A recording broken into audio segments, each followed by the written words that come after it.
Fabric is loose from the time of dating.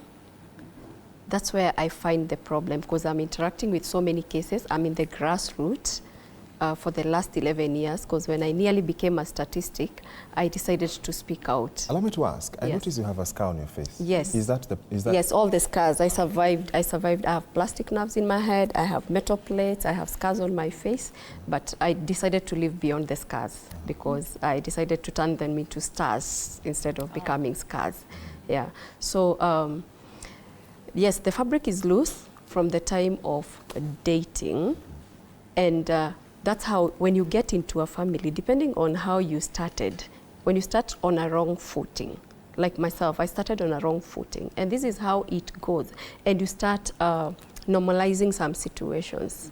And I think all of us have maybe come across that short video of he beat me, he brought me flowers, and you cover up everything. What I tell people, both young girls and young men, when it comes to relationships, there is nothing to hide under the carpet. If he beat you, he beat you. If she did the same, you're supposed to get to know that that was violence.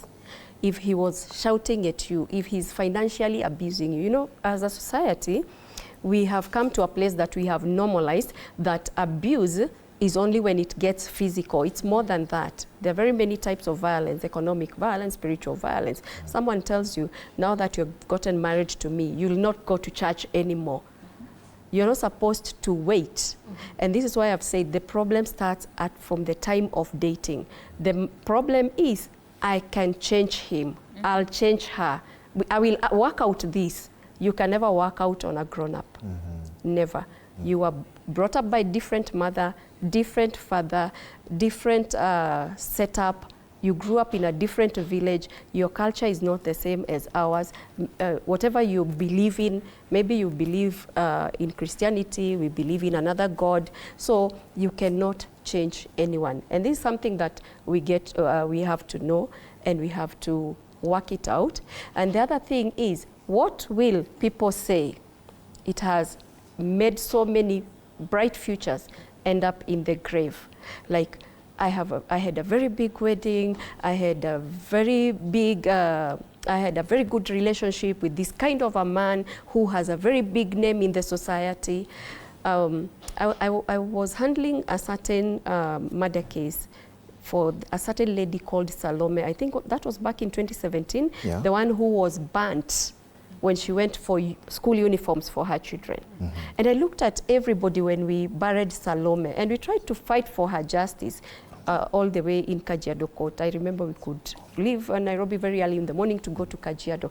And one thing I came to realize, if you don't leave, L-E-A-V, for you to L-I-V-E, you're going to L-E-V this world. And when you L-E-A-V this world, V-E, you are going to be forgotten.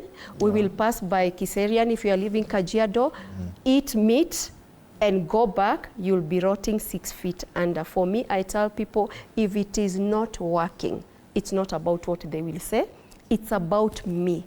First of all, prioritize yourself in that relationship. Work on yourself and think about yourself. It is not selfishness, it is self-care.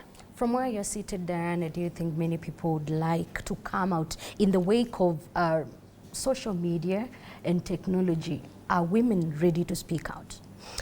Women are ready to speak out. I've spoken to them, but I think Senator is here and Mheshimiwa is here. In the wake of social media, I keep telling people on social media, you have to know there is something called GBV, Technology Facilitated GBV, and then there is Cybercrime Act of 2018. You know, people don't know that you can sue someone. It is important for you to know, if someone writes something about you on social media, you can sue them.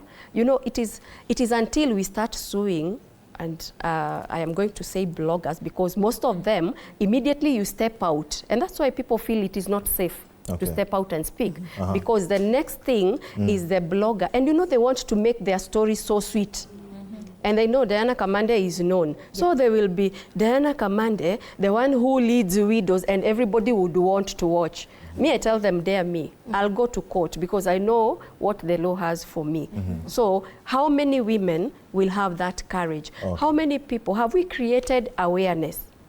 I remember I was in a certain country and we were representing Kenya.